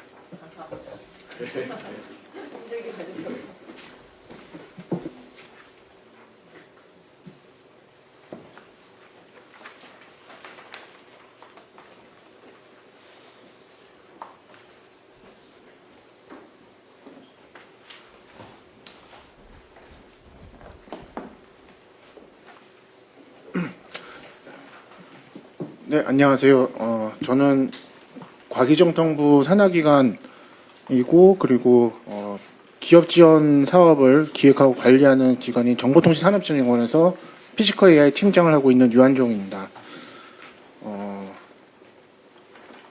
오늘 피지컬 AI 관련된 규제 현황과 그리고 그 완화 방안에 대해서 발표를 드릴 건데요. 먼저 앞서 그 세 분 발표해 주신 내용 들어보니까 크게 세 가지 내용인 것 같습니다. 그래서 일단 한국은 이 피지컬 AI 관련 토대가 매우 훌륭하다. 그런데 그것에 대한 풀스택에 대한 비어있는 곳이 너무 많다. 그리고 또 하나 그만큼 또 중요한 게 데이터가 이제 축적이 되어 있어야 한다. 이렇게 말씀들을 해주신 것 같고 거기 말씀 주신 거에서 데이터나 아니면은 또 여러 가지 기업들 산업을 이제 활성화하는데 이제 규제가 또 일부 중요한 영역인 것 같습니다. 그래서 그 관련해서 짧게 발표드리도록 하겠습니다. 앞서서 저도 자료가 조금 바뀌었습니다. 그래서 모니터 중심으로 봐주시면 감사하겠습니다. 먼저 피지컬 AI 관련해는 규제 현황입니다. 크게 개인정보 데이터하고 그리고 현장 실정 이렇게 두 가지가 현재 규제에서 이제 주요 내용이라고 보시면 될 것 같고요.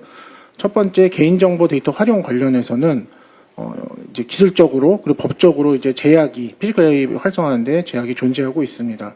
기술적인 부분은 첫 번째는 그 비식별화된 데이터 같은 경우 물리적 환경과 상호작용 정합성이 떨어지기 때문에 이런 정밀 제어나 어떤 높은 안전도를 요구하는 곳에서 비식별화된 데이터로 개발을 할 때 학습을 할 때 좀 취약한 면이 있습니다. 원본 데이터랑 비교해서요. 그리고 두 번째는 이제 법적인 문제인데 이 피지컬 AI의 모델이 고도화되려면 대규모 비정형 데이터가 중요한 측이 있는데 현재 뭐 많은 나라들도 그렇지만 우리 특히 정보 주체 동의 없는 개인정보 수집 이용 제한이 걸려 있어가지고 이 부분이 우리 국내 기업들이 피지컬 AI 데이터를 확보하고 그리고 개발하는데 여러 가지 이제 지연 문제가 발생할 우려가 있는 상황입니다. 개인정보보호법 같은 경우 여기 자료표를 보시면은 원본 데이터를 활용하지 못하고 비식별화된 데이터를 학습했을 경우에는 크게 많으면은 17% 정도까지도 이제 성능 품질 저하가 일어날 수 있다라는 IEEE 연구 결과도 있었고요. 다음으로 기술 실증, 현장 실증에 대한 내용입니다. 현재 부처별 규제 샌드박스 등을 통해서 실증 특례 지원을 통해서 이제 개발 그리고 뭐 그 학습 그 연구 목적으로는 실증을 할 수 있기는 한데 문제는 이제 피지컬 AI가 워낙 다양한 분야와 현장과 도메인과 걸쳐져 있는 부분이 많아서 절차적 복잡성과 또 그 규제 샌드박스 처리 소요 기간이 이제 좀 오래 걸린다는 면이 있습니다. 그래서 이제 기존에는 모르겠지만 이제 피지컬 AI에서는 이 실효성을 높이기 위해서 이제 규제 샌드박스 제도가 좀 고도화가 된다든지 뭔가 방안 마련이 좀 필요하다는 내용이고요. 그래서 피지컬 AI 로봇 설비 모빌리티에 대한 다양한 규제 법령이 존재해서 단일 제품도 실증 공간이나 목적에 따라 소관 법령이 달라지고 이에 대한 대응이 좀 필요합니다. 대표적으로 과기정통부, 산업부, 국토부 이 표의 규제 법령 현황을 보시면은 이렇게 나와 있고요.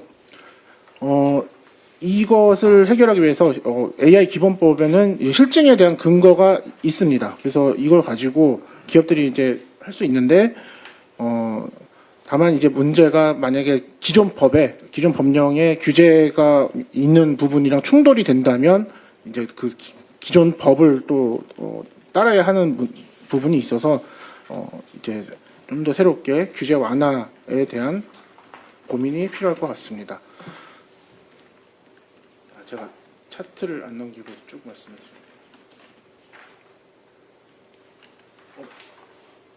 이 자료 아닌데. 죄송합니다. 이제 그전 자료가 화면에 띄워져 있었네요. 네. 자료랑 좀 다르지만 그냥 빠르게 마무리하도록 하겠습니다. 다음으로 피지컬 AI 규제 샌드박스 추진 현황입니다. 현재 그래도 꽤 많은 피지컬 AI 관련된 기존 규제 샌드박스 제도를 통해서 꽤 많은 사례들이 이제 실증을 하고 있는 중에 있고 또 어떤 것들은 실증이 끝난 케이스도 있습니다. 그리고 예를 들면은 그 개인 자율주행 자동차법 같은 경우도 이제 규제 샌드박스를 통해서 확보된 여러 데이터나 이런 걸 통해서 이제 자율주행 차에 한해서는 AI 학습용 영상 활용을 할 수 있도록 하는 법 개정이 또 됐고 또 도로교통법에서는 운행안전 인증을 받은 로봇이 이제 보행자 지휘를 얻어서 보도를 통행하는 것도 가능하도록 하는 것들 이제 성과들은 있습니다. 다만 앞에서 말씀드린 것처럼 다양한 부처별 소관 법령이 교차 적용되는 상황에서 이제 좀 더 속도를 높이기 위해서 여러 가지 추가 지원책 등이 검토가 필요할 것 같습니다.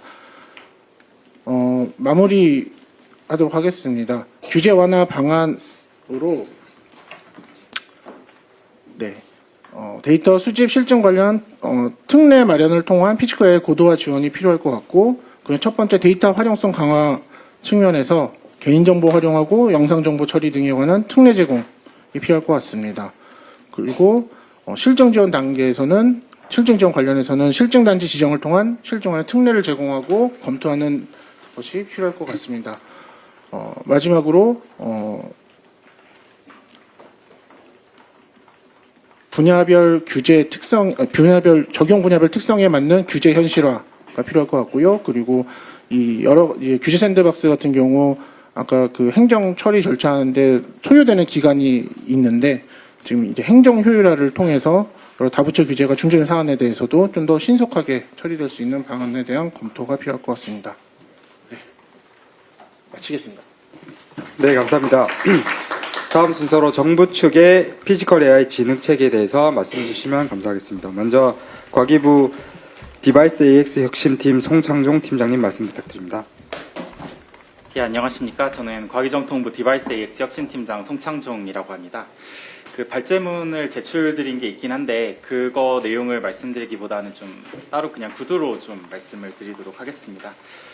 제가 그 피지컬 AI 업무를 한 1년 이상 정도 지금 하고 있는데 해보니까 지금 하드웨어, 소프트웨어, AI 뭐 이런 다양한 것들이 너무 많은 요소들이 결합이 되다 보니까 사실 생태계 내의 이해관계가 생각보다 많이 복잡합니다. 그래서 기업들 간에도 국산 외산을 어떻게 활용해야 될지에 대한 이견들이 좀 있고, 그다음에 기업 내에서도 그 AI를 다루는 부서 그리고 타 부서 간에 이 그 다이나믹스들이 좀 존재하고 있습니다. 근데 대부분의 경우에는 사실 딥테크 쪽의 힘이 이렇게 막 많지는 않았던 것 같아요. 근데 아까 이제 김건우 소장님께서도 말씀해 주셨던 게 있는데 저희가 뭐 iOS가 가져온 어떤 부가가치, 차이 뭐 이런 것들을 봤을 때 소프트웨어 데이터 주도권이 정말 너무나도 중요하고 이쪽이 정말 그 핵심 부가가치가 될 가능성이 높다. 최근에 그 엔비디아에서 GTC를 개최를 했습니다. 저희가 일반적으로 오픈소스라고 하면 그냥 무료로 쓸 수 있다라고 잘못 오해하는 경우가 있는데 이번에 그 엔비디아가 그 로봇용 모델인 이제 그루트 1.7 버전을 이제 공개를 하면서 상업용 라이센스를 공개를 했습니다. 그래서 그 해당 이제 그루트라는 모델을 상업용으로 이용하기 위해서는 엔비디아와 상업용 계약을 체결해야 합니다. 그리고 그 알파마요 같은 경우 이제 자율주행 모델인데 요거는 아직 연구용으로 이제 개방이 돼 있지만 여기에 대해서도 상업용 모델을 공개를 하겠다라고 이미 그 젠슨 황은 발표를 한 바가 있습니다. 그래서 이런 것들을 그냥 우리가 무료로 쓸 수 있는 게 아니라 나중에는 이걸 어떤 비용적인 측면으로 다시 돌아올 것이고 우리 어떤 경제에 또 부담이 될 수 있는 그런 부분이 있다는 걸 말씀을 드리고요.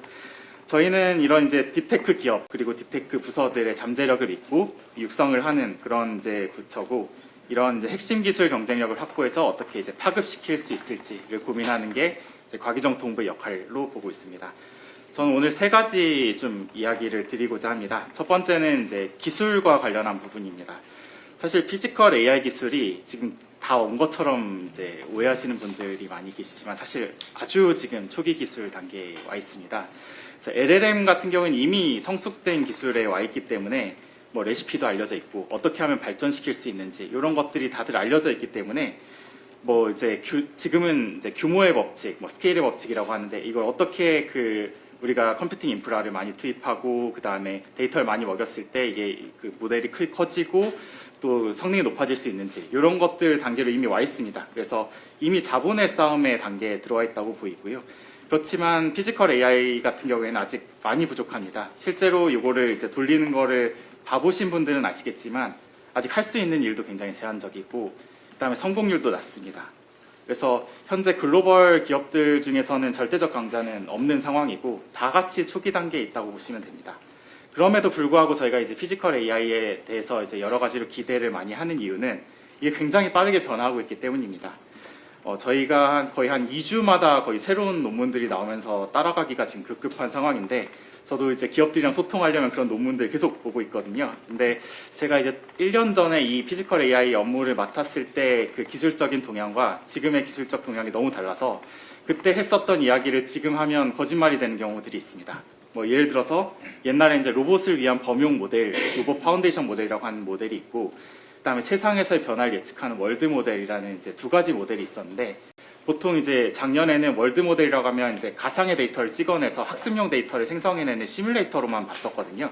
근데 올해부터는 지금 아까 그 GTC에서 발표된 이제 그루트도 마찬가지지만 월드 모델이 이제 로봇 모델에 탑재가 돼서 이 예측과 그 행동이 지금 일치되는 그런 어떤 새로운 기술적인 변화에 지금 직면해 있습니다. 이런 변화가 계속 이루어지다 보니까 굉장히 변화가 지금 빠르다는 말씀을 드리고 이렇게 빠르게 변화하는 상황에서 우리가 해야 되는 것들은 빨리 세계를 선도하는 기술을 확보하는 게 중요하겠다.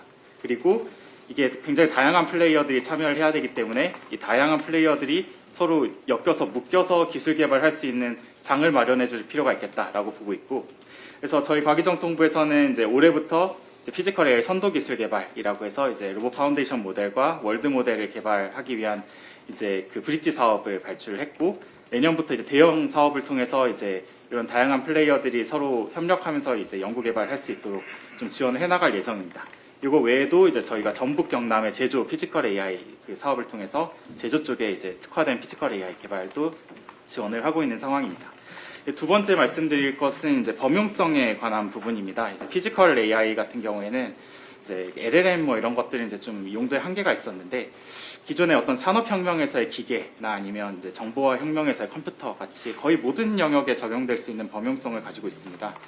그 말은 이제 굉장히 다양한 분야에 적용이 될 수 있다는 것이고 제도적으로도 굉장히 다양한 분야랑 얽혀 있을 겁니다.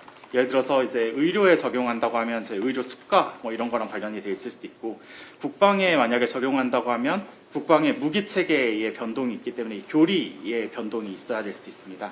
이런 것들을 고려해 봤을 때 이런 피지컬 AI는 사실 하나의 부처가 할 수 있는 게 아니고 다부처가 협력해서 추진할 필요성이 굉장히 높습니다. 또한 이런 어떤 제도적인 챌린지들이 뭐가 있는지를 해보려면 그거는 이제 아직은 피지컬 AI가 본격적으로 적용되고 있는 단계는 아니기 때문에 굉장히 다양한 실증을 해봐야 되는 상황이라고 볼 수 있습니다.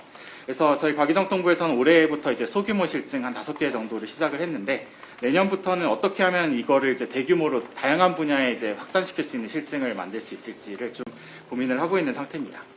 마지막으로 이제 데이터를 좀 말씀드리겠습니다. 데이터가 중요성이 굉장히 높다는 거는 여기 계신 분들 다들 동의를 하실 거라고 보고 있습니다. 그렇지만 이제 피지컬 AI 쪽의 데이터 취득은 굉장히 어려운 일입니다. LLM 같은 경우에는 이제 인터넷에서 이제 뭐 문서 데이터들을 굉장히 많이 얻을 수 있기 때문에 데이터 취득이 쉬운데 피지컬 AI에 필요한 행동 데이터를 얻는 방법은 굉장히 제한되어 있습니다. 그래서 이런 부분들이 지금 경목이 되고 있고 앞으로도 그 주된 장애가 될 것으로 예측이 되고 있습니다. 특히 아주 기본적인 데이터들을 모으는 데 애를 먹고 있는데 제가 6살짜리 아들이 있는데 그 아들이 지금 젓가락질을 못하거든요. 근데 이 아들한테 바로 용접을 가르친다라고 하면 뭐 일단 굉장히 위험할 겁니다. 위험할 거고 한 50년 후쯤에는 용접을 할 수 있을지는 모르겠지만 굉장히 비효율적이라고 보입니다. LLM 같은 경우에는 레시피가 정해져 있습니다. 그 굉장히 쉬운 문서부터 학습을 시켜서 점점 이제 그 분야에 굉장히 특화된 전문적인 데이터들을 학습을 시켜 나가면서 효율성을 끌어올리고 전문성을 높여가고 있는데 피지컬 AI 쪽에서는 이런 아주 기본적인 데이터들이 좀 잘 갖춰지지 않은 부분들이 있습니다. 그래서 이런 부분들 지금 각 부처에서 아마 향후에 그 전문적 데이터들은 굉장히 많이 모으실 거라고 생각합니다. 뭐 의료 현장도 있을 수 있고 돌봄 현장 뭐 이런 뭐 아니면 농업 뭐 이런 분야의 다양한 어떤 전문적인 데이터들을 많이 모으실 거라고 보고 있는데 그렇지만 이제 우리 부처는 그 앞단에 이 범용 데이터들 아주 기본적인 것들 뭐 물건을 쥐고 놓는다든지 접고 펼치고 그 다음에 뭐 이렇게 구부리고 뭐 이런 아주 기본적인 그 동작에 대한 데이터들을 어떻게 확보할지에 대한 좀 고민을 많이 하고 있습니다. 그래야 다른 부처에서 이제 확보한 전문 데이터들도 더 잘 활용을 할 수 있다고 믿고 있고 기업들과 이런 데이터들을 어떻게 모을 수 있을지 소통도 좀 강화하고 있는 상태입니다. 그래서 오늘 이런 자리에 좀 초청해 주셔서 발언 기회 주셔서 감사드리고 앞으로도 이런 좀 토론 기회가 많이 있었으면 좋겠습니다. 저희 과기정통부에서도 이제 피지컬 AI 그 전문 기업들 육성하기 위해서 노력을 다하겠습니다. 감사합니다. 네, 감사합니다. 다음으로는 그 산업부 제조인공지능전환협력과 임경섭 과장님의 말씀이 있겠습니다. 예, 안녕하십니까. 산업부 임경섭 과장입니다. 저도 간단히 구두로 말씀드리겠습니다. 그 산업부는 제조업의 AI 전환을 그 중점 과제로 현재 추진 중에 있고요. 앞서 이제 다른 분께서도 말씀 주신 것처럼 이를 위해서 맥스 얼라이언스를 작년 9월 달에 이제 출범한 바 있습니다. 여기서 맥스, MAX라고 하면 M은 이제 매뉴팩처링을 의미하고요. AX는 이제 AI 전환, AI 트랜스포메이션을 의미하는 연합체를 구성해서 현재 운영 중에 있고 작년 9월 기준으로는 한 1,000여 개 기업, 그리고 작년 12월 기준으로 한 1,300개, 그리고 현재 기준으로 한 1,500개 정도의 그 뭐 기업 아니면 학계, 연구기관들이 참여를 해서 운영 중에 있습니다. 그 소규모 모임까지 포함해서 현재까지 한 218회 정도 이제 소통의 기회를 가졌고요. 굉장히 활발하게 운영이 되고 있다고 말씀드릴 수 있을 것 같습니다. 총 그 맥스 얼라이언스의 경우에 11개의 분과로 이제 운영을 하고 있고요. 이 중에 7개는 피지컬 AI랑 이제 직접적으로 연관이 있다고 할 수 있는 제품, 그 인바디드 AI 분과라고 볼 수 있습니다. 미래차, 로봇, 자율운항 선박, 가전, 방산, 바이오, 반도체 이 7개의 분과로 이제 구성이 되어 있고요. 뭐 자동차나 로봇 같은 제품에 AI를 탑재해서 고부가 가치 제품을 출시하고 제품의 AI 기능을 구현케 하는 국산 온디바이스 AI 반도체 확보를 목표로 하고 있습니다. 그리고 나머지 이제 4개 분과 같은 경우엔 제조공정 AI 분과고요. 팩토리, 제조 서비스, 유통 물류, 산단 분과인데 뭐 로봇팔과 같은 이제 하드웨어는 없지만 여기도 이제 기기의 예지 보전이라거나 아니면 비전 AI를 통한 이제 불량 검출 이런 것들을 하는 기능을 가지고 있고요. 물리적인 이제 현실을 인식하고 거기에 반응한다는 측면에서 큰 측면에서 봤을 때는 피지컬 AI에 모두 포함된다고 볼 수 있을 것 같습니다. 그 분과별 기능에 대해서 이제 간단히 설명을 드리자면 이제 서로 모여서 데이터를 어떻게 공유할지에 대해서 이 서로 간의 협력 생태계에 대한 이야기를 나누고 이를 통해서 이제 AI 모델을 개발하고 반도체도 온디바이스를 어떻게 개발할지에 대한 논의를 하고 최종적으로 이제 제품을 개발하는 그런 프로세스로 좀 운영을 하고 있습니다. 이 과정에서 정부는 그 예산을 각 얼라이언스 제안 과제에 우선 반영하고 있고요. 필요한 데이터라거나 인프라 등을 지원을 하고 있습니다. 그리고 국민성장펀드 등을 활용해서 그 필요한 프로젝트에 적극적으로 지원을 하는 반면 규제 같은 경우에도 얼라이언스에서 이제 발굴된 규제를 중심으로 저희가 적극적으로 좀 해소를 하고 있습니다. 이런 이제 직접적인 지원도 있겠지만 기업들을 만나서 이제 얘기를 들어보면 AI 모델을 하는 기업이나 제조 기업 같은 경우에 서로에 대해서 너무 모르고 만남의 기회가 없었는데 이렇게 서로 소통할 수 있는 기회를 주어진 것만으로도 굉장히 큰 도움이 된다는 얘기를 많이 하고 있습니다. 앞으로도 맥스 얼라이언스 잘 운영할 수 있도록 하겠고요. 그 피지컬 AI 강국 도약을 위해서 산업부도 열심히 노력하겠습니다. 감사합니다. 네, 마지막으로 질의응답 시간이 있겠습니다. 혹시 궁금하신 거나 말씀하시고 싶으신 분 있으실까요?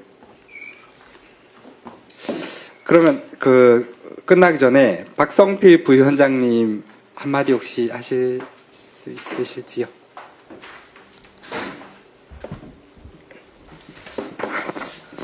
제가 원래 뭔가 말씀을 드릴 준비를 하고 왔어야 되는데 갑자기 말씀을 하라고 하셔가지고 저는 지금 이제 굉장히 공부를 많이 하고 있는 상황이었고요. 아까 저는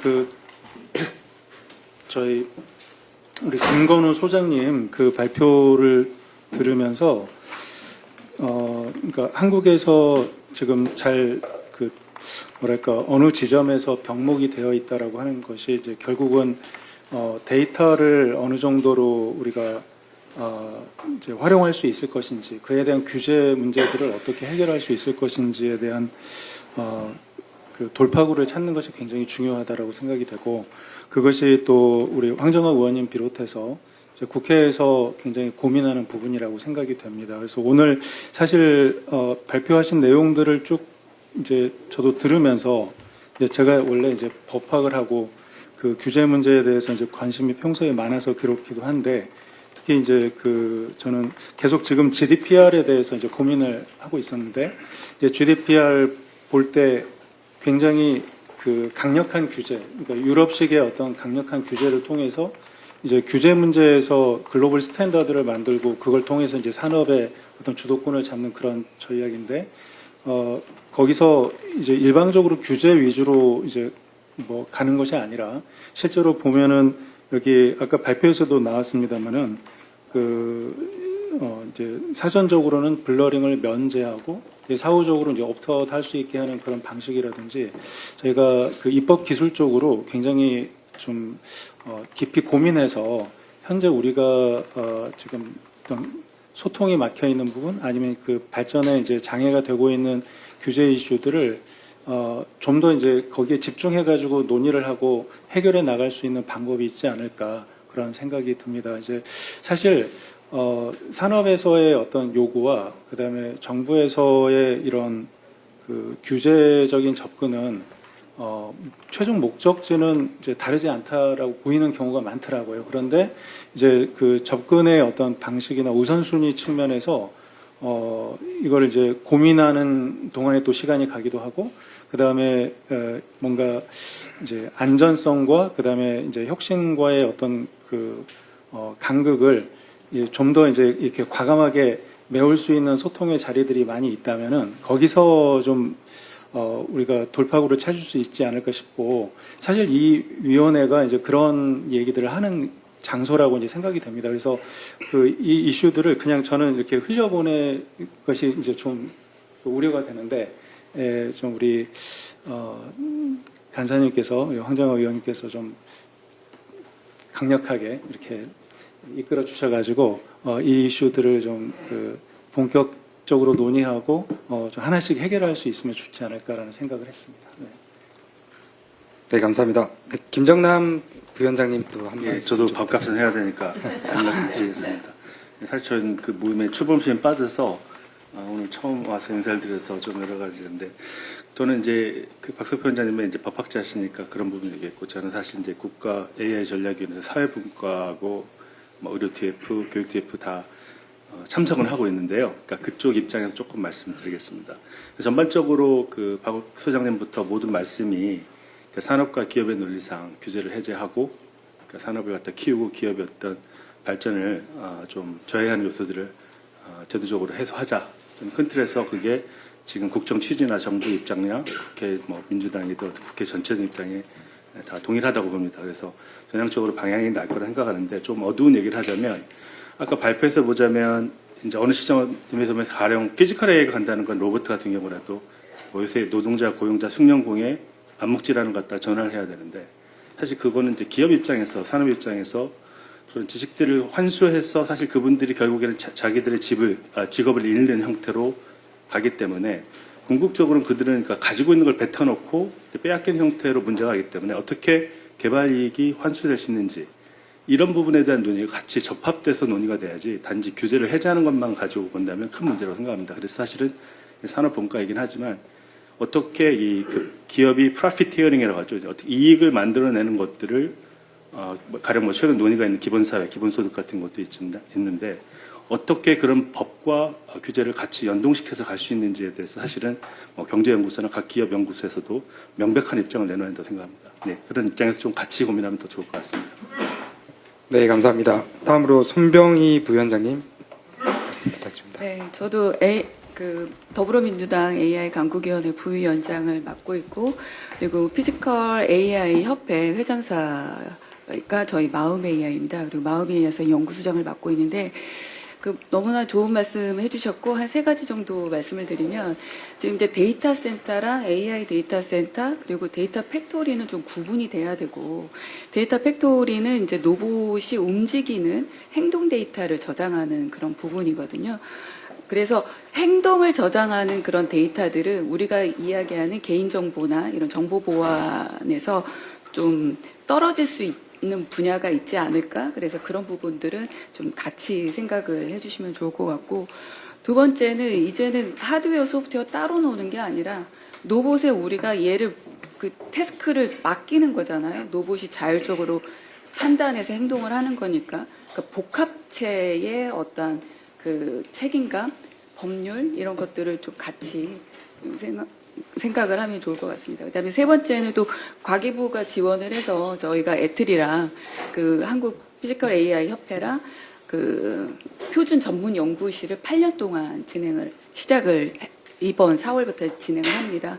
그러면 국내 표준뿐만 아니라 피지컬 AI뿐만 아니라 글로벌하게 피지컬 AI 표준을 저희가 선점할 수 있도록 같이 좀 할 수 있도록 좋은 의견을 주시면은 저도 황정아 의원이 잘 보자 해서 일하도록 하겠습니다. 감사합니다. 네, 감사합니다.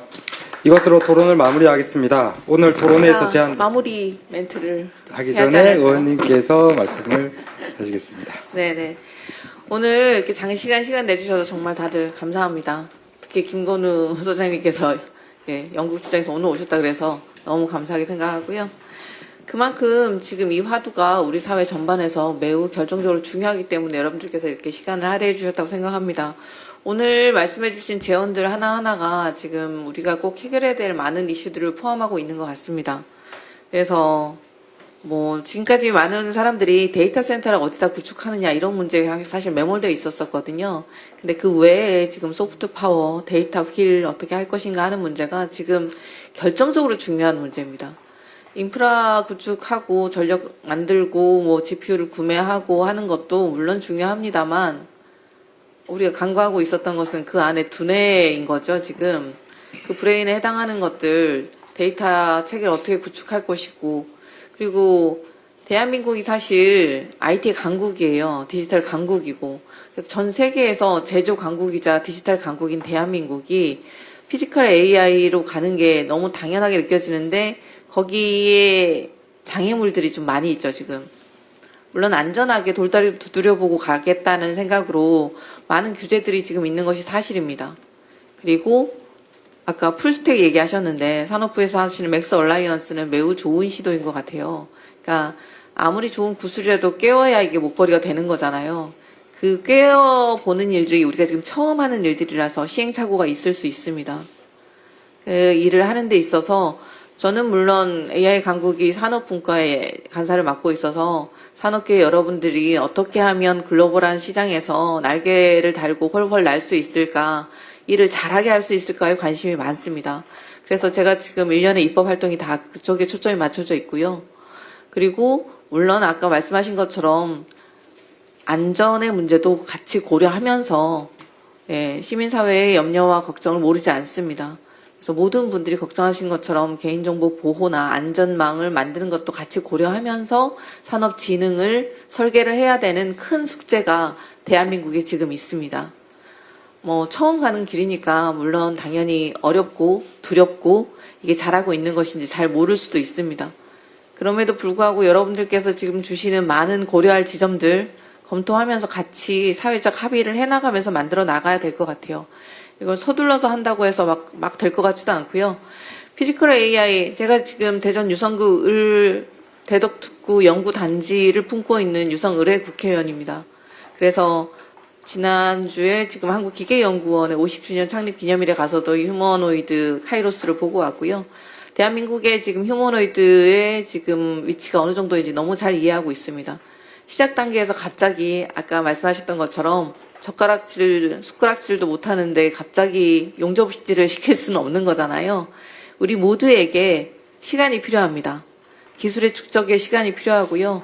사회적으로 합의를 해나가고 절차를 타협하고 양보하고 배려하는 시간이 필요한 것 같아요. 절대적으로, 물리적으로, 피지컬 AI뿐만이 아니라 우리의 마음에도 심리적으로도 좀 우리 사회에도 이걸 좀 품을 수 있는 시간적인 여유가 좀 필요할 것 같아요.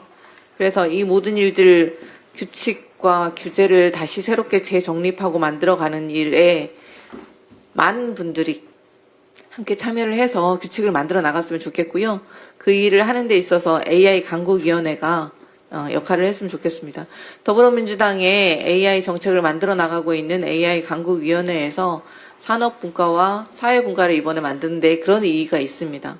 우리가 무작정 달려나가는 것만 또 능사가 아니기 때문에 사회 전체를 배려하면서 기술에 있어서 소외되는 사람이 없도록 그리고 안전하게 지켜야 될 정보 보호를 하면서 앞으로 나아갈 수 있게 우리 모두가 조금 더 마음의 여유를 좀 더 가지고 조금 더 의논하면서 논의를 깊이 있게 하면서 같이 나갔으면 좋겠습니다. 그래서 여기 계신 부위원장님들께서 정말 중요한 역할들을 해주고 계시는 거고요. 뭐 입법적이든 사회적이든 뭐 기술적이든 산업이나 과학기술 관점이나 모든 면에서 고려해서 우리가 모범적인 역할을 해 나갔으면 좋겠어요. 대한민국이 늘 그랬듯이 잘 해 나갈 수 있을 거라고 생각하고요.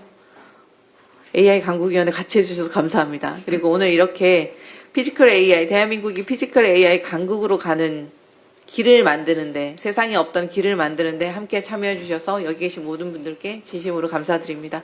감사합니다.